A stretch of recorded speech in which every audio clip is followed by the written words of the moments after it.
O Espírito Santo de Deus quer falar aos nossos corações. Eu creio que estamos vivendo tempos difíceis, tempos em que nós vivemos divididos. Dentro da igreja, divisão. Nos lares, divisão. No trabalho, divisão. O inimigo pegou o povo de Deus e dividiu. A Bíblia diz que quando há um povo dividido, ele não consegue subsistir. Israel tinha um método de chamar todos à batalha. Eles tinham um toque de trombeta que quando eles começavam a tocar, o Israel se reunia. E quando Israel se reunia, não havia quem pudesse segurar o Israel de Deus. Alguns homens e alguns líderes tentaram muitas das vezes só vencer grandes batalhas e grandes desafios, mas não conseguiu. A Europa de 44 uniu França, a Grã-Bretanha, uniu os países da Espanha e demais países para tentar conter o avanço de Hitler e não conseguiu. Quando o mundo todo começou a se mobilizar, quando o mundo todo começou a se unir, e o hemisfério sul, o Brasil, a América, todos começaram a se unir, a União Soviética, quando todos se uniram, conseguiram conter o mal. Quando nós nos unimos, nós conseguimos alcançar objetivos, nós conseguimos avançar em união. Eu não sei você, mas há momentos que eu reúno a minha família, a Manuele, a Daniela, o meu genro e a minha esposa e a Aurora, que está no ventre da minha filha. E nós fazemos uma reunião na sala e ali nós oramos e falamos dos objetivos das guerras e batalhas e como estamos travando algumas batalhas e como estamos a aprender a lidar com elas. Depois de 22 anos apacentando, não sendo itinerante, pregando na igreja de ninguém, mas pregando na minha igreja e cuidando de cada pessoa e ouvindo muito mais do que falar, a gente agrega um conhecimento e Deus derrama uma unção e misturado com o conhecimento que vocês me passam, com a leitura da palavra de Deus e com uma unção de Deus, eu consigo buscar um caminho em que nós possamos alcançar objetivos. E todos os caminhos que eu procuro trazer nessa reunião em família é o caminho de paz, unir, abraçar, trazer para perto, cuidar. Pois bem, houve um homem, por um momento, quando nós olhamos para a trajetória e a vida desse homem, nós olhamos para ele e vemos como um grande homem, como ele, talvez no Velho Testamento tenha sido o único, isso porque também até hoje alguns grandes teólogos especulam e chegam a dizer que dois grandes homens vão estar durante o período da grande tribulação no muro das lamentações. Isso é escatologia. E quando eles citam que as tuas testemunhas que estarão no muro das lamentações durante o processo, eles citam o primeiro nome como Elias. Eles falam Elias, porque Elias aparece no cenário bíblico e ele consegue conter os céus. Israel está atravessando o seu maior momento de dificuldade.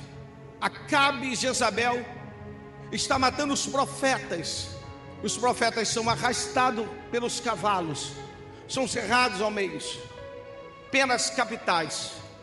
O mordomo do rei, chamado Obadias, resolve pegar 100 profetas e esconde e alimenta em pão e água. Após o grande homem que entra dentro de um cenário estabelecendo que não iria chover e que nem o orvalho da manhã iria cair sobre a terra, fazendo com que a terra se enfraquecesse, para que todas as colunas, desde a agricultura e todos os segmentos se quebrassem. Os deuses de Baal, os deuses das Aceras, ficaram com suas mãos atadas, não podiam fazer absolutamente nada. O tempo de plenitude que Israel vivia nas mãos de Acabe encerra, e então se inicia a maior seca, o maior desafio, o momento mais difícil. E isso acontece porque Israel está dividido. Alguns adoram a Baal e poucos adoram a Deus. O homem, ele vem e toca na coluna principal. Ele vai tocar nos céus, os céus respondem na terra, e a terra seca, e então os animais começam a morrer, os ribeiros começam a secar, e o rei sentado no seu trono, então observa que a prosperidade não há mais em Israel. Ele manda grupos de homens em busca desse jovem chamado Elias.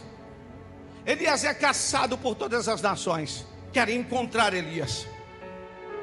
Mas Elias, quando nós entramos dentro da narrativa do texto, encontramos Elias na casa da viúva, nós encontramos Elias no deserto, nós encontramos Elias em diversos lugares. Mas Elias não é encontrado por Acabe, nem pela nação de Israel. Elias tinha uma força e uma autoridade de Deus tão poderosa que ele foi escondido por Deus. Deus vai levantar homens e mulheres aqui nessa noite, com um poder e uma autoridade, que a sua palavra vai fazer com que a sua casa e a sua família seja forte mais uma vez. A Bíblia diz que então o período de 3 anos e 6 meses de seca, de período difícil, se acaba. Para tudo há um tempo que Deus determina. Todos nós vamos viver um tempo difícil e precisamos aprender a administrar a dificuldade do tempo. Precisamos administrar o momento em que nós vamos perder algo, no momento em que algo que nós ansiamos não vamos conseguir, no momento em que um casamento entra em atrito, no momento em que um filho parece que ele não foi ensinado por você, mas você deu o seu melhor, você fez tudo o que pôde por aquele filho, e de repente quando você olha, ele não é o que você ensinou. Você ficou horas, você ficou dias, anos ensinando, cuidando, direcionando, e de repente ele cresce, e quando você olha para ele, você diz: não tem mais jeito. Calma, para tudo há um tempo que Deus determina. Os nossos filhos são heranças de Deus, e Deus não vai permitir a herança deles se perder. Acalma o teu coração, porque o que Deus preparou para os seus filhos, Deus vai cumprir com a palavra dele. Deus está colocando nas minhas mãos, está colocando nas suas mãos um arco aqui hoje. E nós, como os bons flecheiros, nós vamos pegar a lança. E se você não tem pai, você não tem mãe, eu sou o seu pai aqui hoje, em nome de Jesus. E eu vou pegar você como flecha, jovem, e eu vou lançar.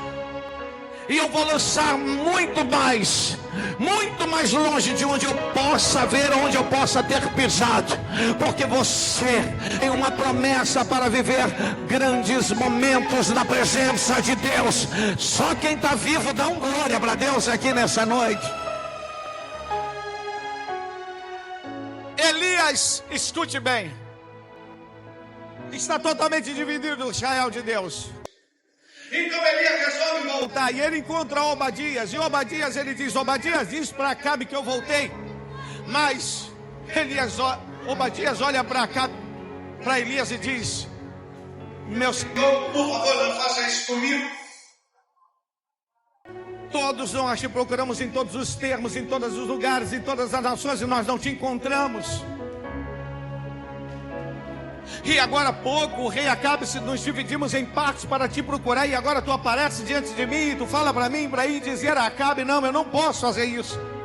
Novamente você vai sumir, e Acabe vai tirar a minha vida. Talvez você não saiba, Elias, mas eu venho mantendo 100 profetas, de 50 em 50, nas cavernas escondidas de Jezabel e Acabe.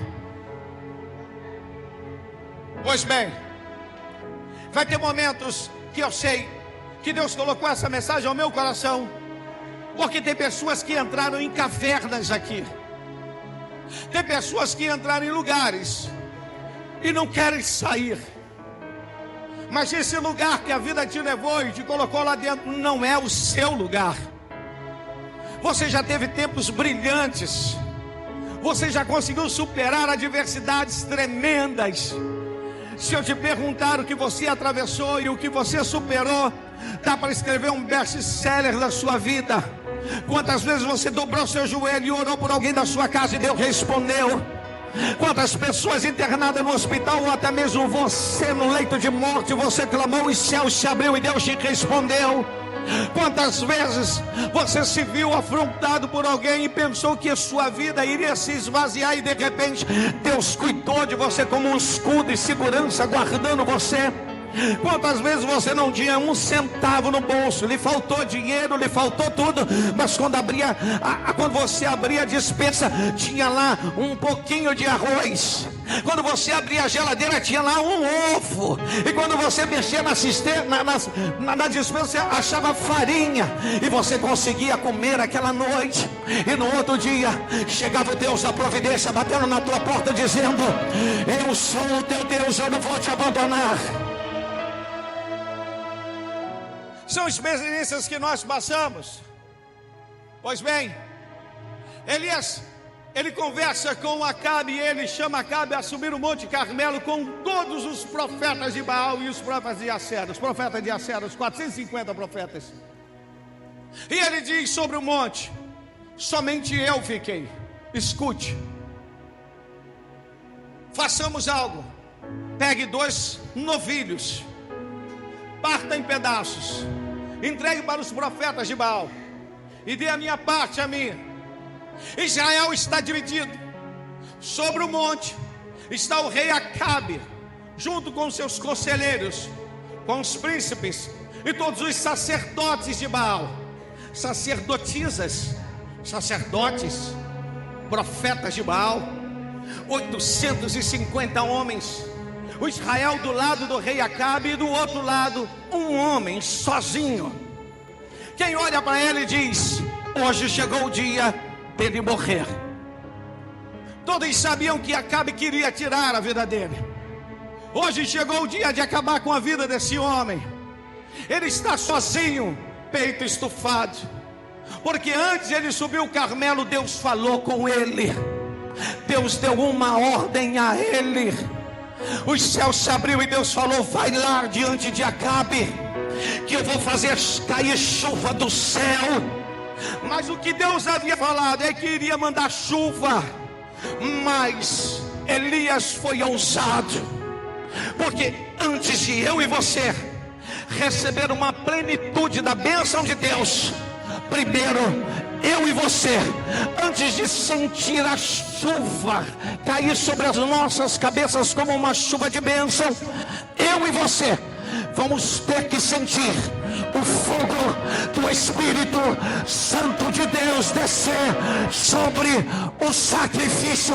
Quem entrou aqui nessa noite, então abra a sua boca e dá glória para Deus, porque antes desse culto acabar, vai descer fogo do céu.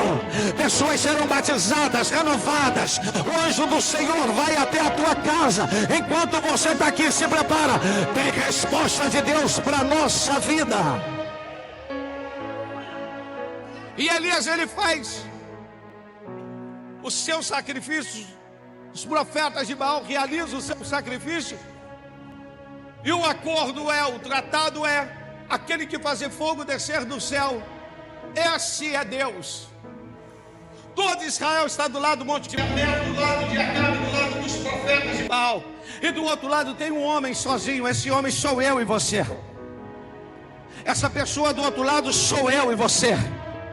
Nos momentos em que nós temos uma fé inabalável, no momento em que quando os céus se abrem, a gente ouve a voz de Deus. Não é a voz de pessoas, é a voz de Deus. A gente estufa o peito, a gente encara tudo. Essa pessoa do outro lado sou eu e você. Alguém pode gritar do outro lado, falar alguma coisa de você, nada te abate. Por quê? Porque você ouviu Deus te dando uma ordem, você está dentro do centro da vontade de Deus. Essa pessoa do outro lado, lutando contra tudo e todos, sou eu e você. Aponta para essa pessoa que está do teu lado e diz: você tem uma história. Para de abaixar a cabeça. Você não é qualquer uma. Você não é qualquer um. Você já venceu Golias, já venceu gigantes. Você já estava no CTI, Deus te tirou de lá. Já teve porta que se fechou e Deus abriu porta. Chegou aqui chorando porque abre a tua boca e glorifica o nome do Senhor. Você conhece essa narrativa? Eu não quero me ater. O fogo cai do céu. Quando os profetas de Baal eles se retalham, ele pede, o fogo não cai. Então Elias olha para quem está do céu e diz: sozinho.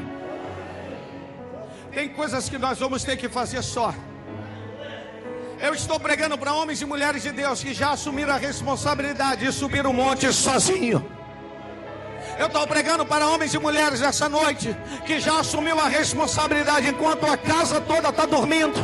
3 horas da manhã você está sozinha e sozinho no joelho.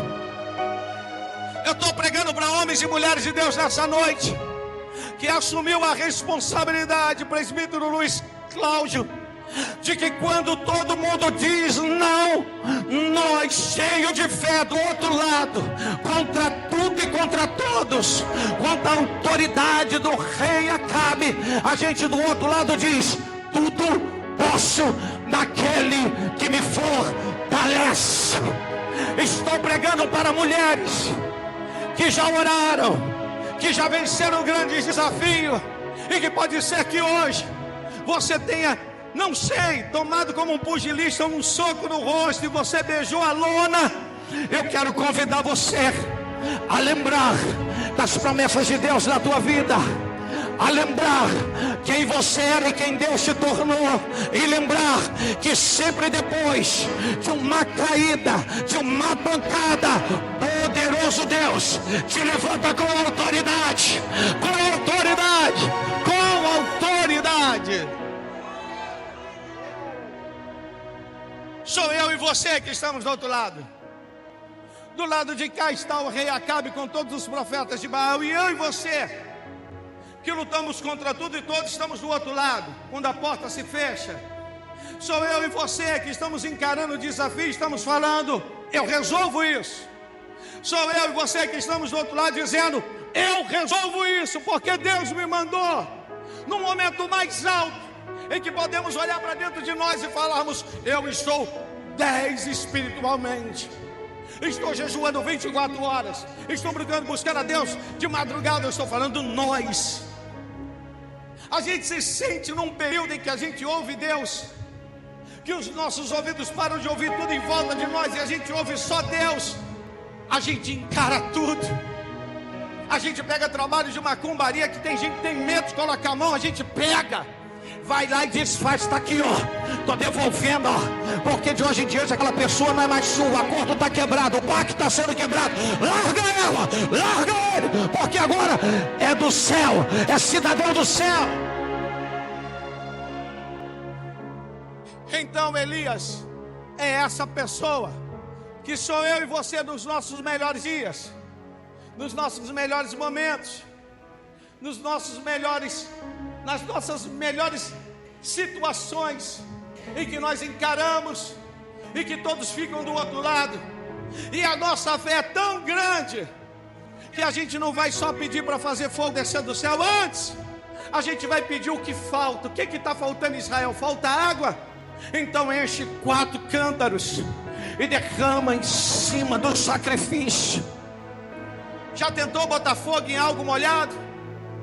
Já tentou lançar uma chama sobre algo molhado? A dificuldade que se encontra: os profetas de Baal se retalharam, ficaram a tarde para tardezinha pedindo que o fogo descesse do céu, mas não desceu fogo do céu.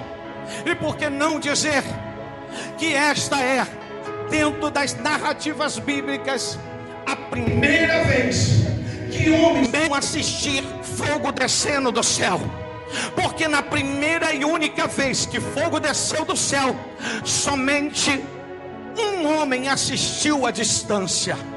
E quem ousou olhar para trás se tornou numa estátua de sal, que era a esposa de Ló. Mas a distância, bem longe, Abraão via quando o fogo caía do céu e consumia Sodoma e Gomorra.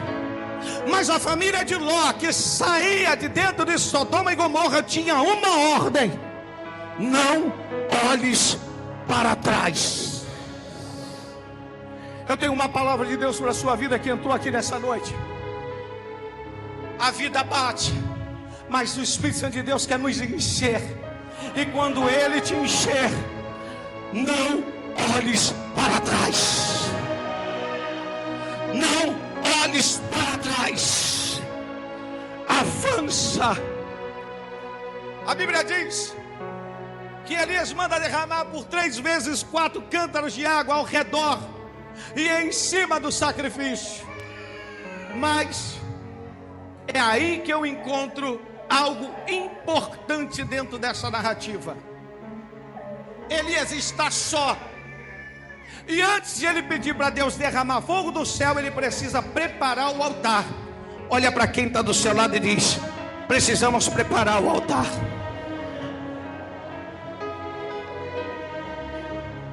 Bate no peito e diz assim: preciso unir a minha casa.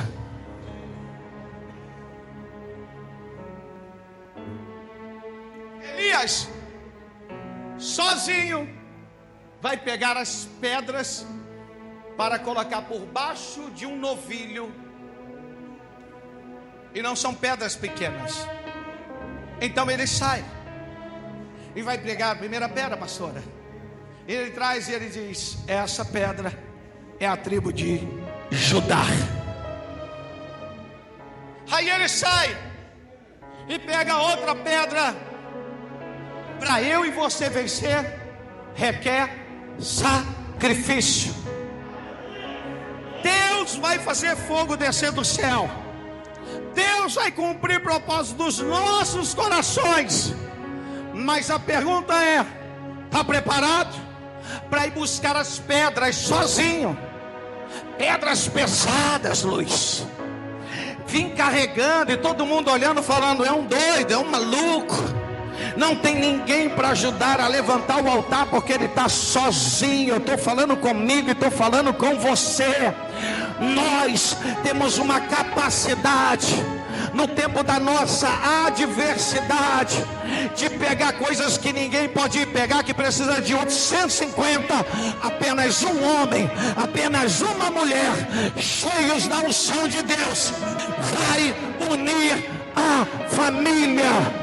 Eu estou falando em unir a família porque Elias está unindo as 12 tribos de Israel. Ele pega a próxima pedra e ele diz: Benjamim. Ele pega a próxima pedra e diz: Asser. Ele vai pegando pedra a pedra e dando os nomes. Mas só que esses nomes, essas tribos, estão do lado de Acabe. Estão divididos no meio, adorando Baal. E do lado de cá só tem um homem. E mesmo que as tribos estejam do lado oposto, idolatrando os profetas de Baal, do lado de cá tem que ter uma pessoa como eu e você. Tem que ter uma pessoa como eu e você, disposta a unir a família, com capacidade de tomar pancada, com disposição de lutar contra muitos. E aí a gente percebe ver esse homem de Deus com uma ousadia, e ele coloca as 12 tribos em pedra. Eu e você precisamos unir a nossa casa e a nossa família. Cadê o culto doméstico? Cadê o culto da família? Cadê aquele culto que tinha na família? Cadê aquele momento do culto doméstico que a gente reunia todo mundo, em que quando nós conseguíamos ouvir os nossos irmãos e irmãs, nós olhávamos e dizia: essa vai ser cantora da igreja, Esse tem talento para dirigir trabalho de oração. Esse tem talento para dirigir mesa de oração. Cadê os cultos? Estamos perdendo esposo. Por quê? Porque deixamos de fazer o culto doméstico. Estamos reunindo família. A gente faz tanta coisa, mas esquecemos de reunir a casa e de falar: você dá a primeira palavra, você canta o primeiro louvor, vamos tirar a oferta, vamos fazer clamor pela casa. E o pregador da noite é o menor da casa. Mas pai, eu não sei nada. Mas hoje você vai pregar o que sabe. Nem que seja falar que Jesus é bom, você vai ter que pregar o culto doméstico. A família reunida. Reunimos a família e ficamos cada um nos seus celulares. Reunimos a família e colocamos um churrasco. Tratamos de coisas banais, falamos da vida dos outros, falamos mal da igreja, falamos mal de pastor, falamos mal de tanta coisa. E nós deixamos de fazer o culto doméstico.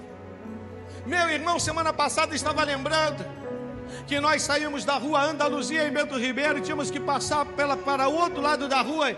E o outro lado da rua tinha um terreno baldio. E esse terreno baldio era muito grande. Nós tínhamos que ir para a igreja que era do outro lado da rua, que era do outro lado, da outra parte. Tínhamos que passar por aquele terreno baldio. E quantas vezes nós éramos levados pela orelha pela minha mãe. Quantas vezes minha mãe me pegava pela orelha e levava, ou eu, ou o Roberto, ou o Júlio. E quando entrávamos na igreja, era exatamente o que você está vendo. Ninguém levantava para beber água. Não tinha negócio de ir para banheiro. Quando você chegava no banheiro, já tinha um irmão perguntando: está demorando muito, volta. E quando nós voltávamos do culto, o terreno baldio era escuro.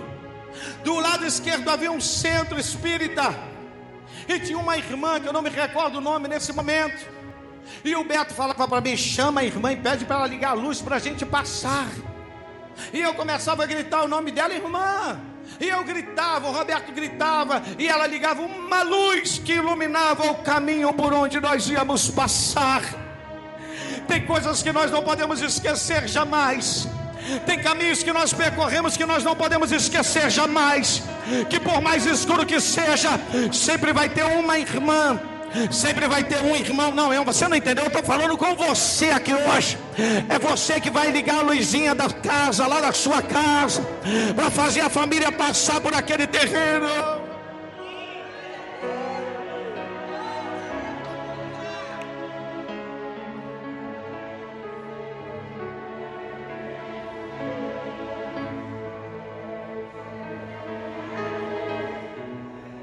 Você que vai acender a luz. Para de brigar. Para de disseminar contenda dentro da sua casa, no meio da sua família. Une a sua família. Jesus está voltando. Eu estou com uma irmã no hospital com câncer. Ela está 18 anos comigo. E nós não sabemos quais serão os seus próximos dias. Para! Deus está nos alertando, Jesus está voltando. Tem pessoas que estão aqui que podem não estar no próximo culto. Um povo dividido, um povo separado. Elias, um líder do outro lado, sozinho. Deus não vai te abandonar nessa tua empreitada, homem e mulher de Deus. Mulher de Deus, Deus não vai te abandonar nessa tua peleja, nessa tua luta. Continua com o peito estufado. Deus vai te encontrar na tua dor, no teu quarto escuro. Elias, ele orou, caiu fogo do céu, queimou todo o holocausto. E ele deu uma ordem dentro daquilo que havia sido tratado pela lei de Moisés: que todos que adoravam os deuses estranhos fossem mortos. Todos os profetas de Baal foram mortos, mas Elias não parou. Ele continua com o peito estufado. Ele está correndo em direção ao Monte Carmelo. E ele olha para a banda do norte e ele vê o céu azul. Porque grandes desafios e grandes batalhas estão atrelados às bênçãos sendo derramadas. Se você está passando um grande desafio, Se você está atravessando uma grande batalha, está atrelada a uma grande vitória dos céus sobre a tua vida. Não abaixe a cabeça.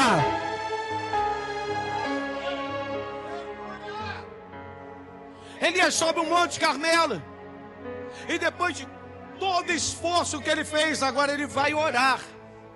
Escute, tem algo muito poderoso nessa narrativa e nessa passagem. Ela poderia simplesmente dizer como Elias fez uso sobre o Monte Carmelo, porque agora ele está em Horebe. Ele poderia simplesmente fazer a oração normal, mas agora, quando nós olhamos para a narrativa do texto, que ele está sobre esse monte, pedindo para Deus para derramar a chuva, ele não está de pé, ele não está com as mãos levantadas, ele não tem o peito estufado. São 3 anos e 6 meses sem chover, e ele precisa fazer muito mais do que estufar o peito e pedir aos céus que faça chover. Eu e você, quando nós oramos, o céu se movimenta. Não, você não entendeu. Quando eu e você começamos a orar, o céu começa a movimentar.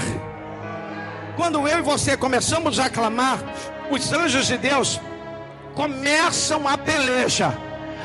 Mas quando eu e você colocamos a testa no chão, aí não é somente os céus que entram em movimento. A terra começa a ouvir o clamor dos céus. Deus vai levantar homens e mulheres aqui nessa noite, que vai começar a orar com o pó no rosto, com o rosto no pé, com a cara no chão, se derramando, se humilhando, e se prepara. Deus vai derramar uma poderosa chuva de bênção sobre a nossa casa. Quem crê, levanta a mão e dá glória para Deus aqui nessa noite. Eu quero encerrar aqui, mas tem algo mais adiante. Escute.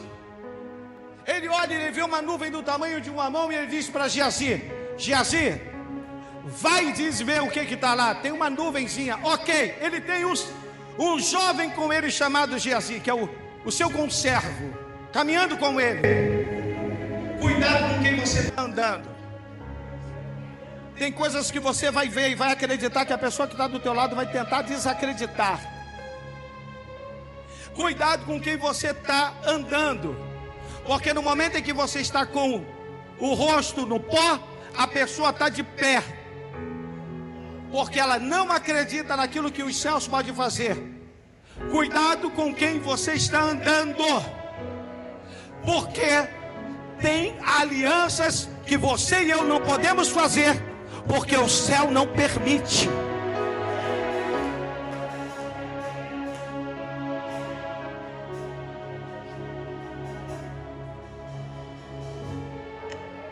Ele ora, e a nuvem que era do tamanho de uma mão no horizonte se transforma numa chuva tão forte e tão poderosa que começa a regar a terra. Levanta essa mão de profeta e diz: levanta essa mão de profeta e diz: a chuva vai cair sobre a minha casa. Aponta para quem está do teu lado e diz: a chuva de bênção vai recair sobre a sua casa. Mas nem sempre nós andamos com esse peito erguido, com essa disposição e com essa cara no chão. Mas nem sempre nós vivemos tempos bons. Mas nem sempre nós conseguimos lidar e administrar com o momento da dificuldade. Nem sempre nós conseguimos lidar com o tempo bom. O tempo era bom.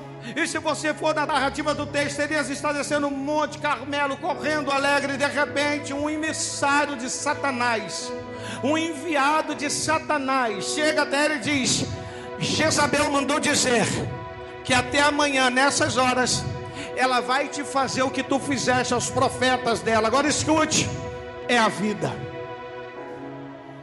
A vida, ela vem e dá uma pancada A gente está com o peito estufado, cabeça erguida, a vida dá uma pancada, você está segurando a mão de Deus. Por onde você andou foi Deus te direcionando, e de repente você vai soltando a mão dele. E quando você vê, você está fugindo, e ele começa a fugir, mas mesmo assim Deus está indo atrás dele.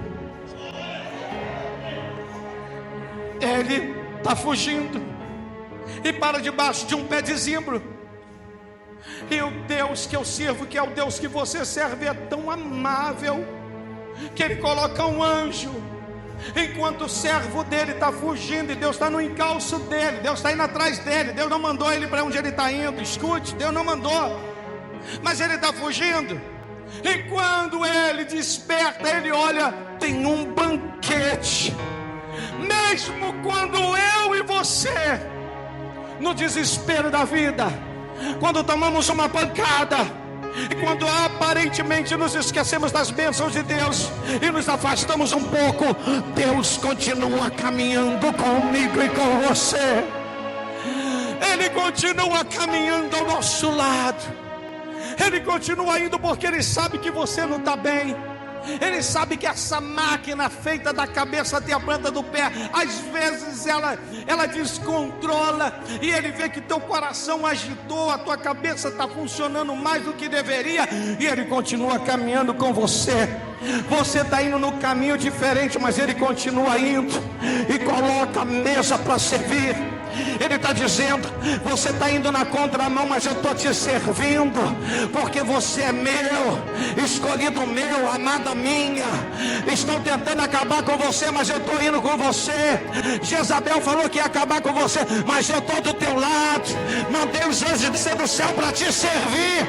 Eu não faço isso com qualquer um. Dentro da narrativa de texto de 1 Reis 18, 19, Elias anda e dorme mais um pouco, e quando ele acorda, olha para quem está do seu lado e diz, tem mais um banquete.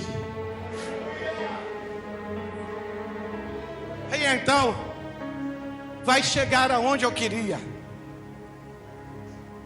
Parece que ele soltou a mão de Deus. Cláudio, Luiz, parece que ele soltou a mão de Deus. E ele olha para um monte. Ele ouviu falar desses montes, ele sempre subiu sobre montes. Foi sobre o Carmelo que ele desafiou os profetas de Baal, e foi sobre o Horebe que ele orou para a chuva cair. Mas esse monte é diferente. Ele não vai para o platum do monte, ele vai para uma caverna do monte. A vida bateu nele, que ele entrou na caverna. E ele vai entrando. Quero abrir um parênteses e olhar para aquela caverna e ver esse grande homem de Deus que acabaram de fazer cair uma chuva poderosa e destruir todos os profetas de Baal, abatido. Eu quero abrir um parênteses e quero ver ele entrando dentro dessa caverna, e de repente parece que tem uma porta, e ele pega a porta e diz, estou entrando no meu lugar secreto, aonde ninguém vai me achar, aonde ninguém vai ver a minha dor, aonde ninguém vai sentir a minha angústia, aonde ninguém vai ver a minha ansiedade, a minha depressão, a minha falta, a porta que se fechou. E quando ele fecha a porta, eu não me lembro dele ter entrado em nenhuma outra caverna dentro da narrativa da história do profeta Elias. Sempre esteve no platô dos montes, mas não dentro de uma caverna. E quando fala em caverna, me arremete aos 100 profetas que Obadias cuidava, que se escondia dentro da caverna. E ele se escondia por causa de Jezabel. O mesmo medo que estava no passado tenta atingir o presente. Mas Deus, que não foi em nenhuma das 100 cavernas onde ficou os 100 profetas, Deus vai na caverna onde está Elias, porque ele diz, em lugares assim que eu te encontro, no aconchego da tua casa, quando ninguém está ali vendo, É ali quando você chora na cabeceira da cama que ninguém pode ver, Ele está ali. É no centro cirúrgico quando ninguém entra, Ele está ali. É lá onde você trabalha naquele momento em que você entra em desespero e começa a falar com Deus e ninguém te viu, mas Ele está ali porque Ele te encontrou. O lugar é secreto seu, mas não é secreto para o teu Deus. Ele vai lá, Ele vai abrir a porta dessa caverna e vai dizer: sai da caverna, porque caverna não é o teu lugar. Levanta a cabeça, estufa esse peito. Tem vitória dos céus para a tua vida aqui nessa noite. Quem crê, levanta a mão e dá glória para Deus aqui nessa noite. Eu não sei como você apanhou, como te bateram. Eu não sei em que nível está a sua ansiedade, a sua depressão. Eu não sei em que nível está as contendas e confusões dentro da sua casa, o leão que está rugindo lá, a ursa que se levantou. Eu não sei como estão os trabalhos que foram feitos para tentar destruir o teu casamento, o teu relacionamento, acabar com o teu companheiro, com a sua companheira. Eu não sei. E talvez você tenha entrado nessa caverna.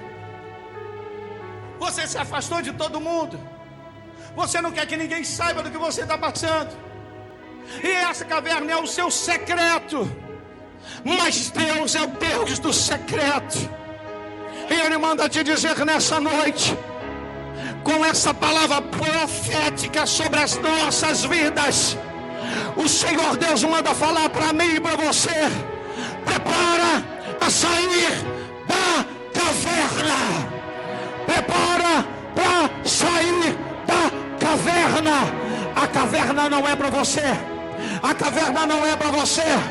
Deus vai te arrancar desta caverna e você vai viver um novo propósito na presença de Deus. Quem está vivo, levanta a mão e dá glória para Deus aqui nessa noite.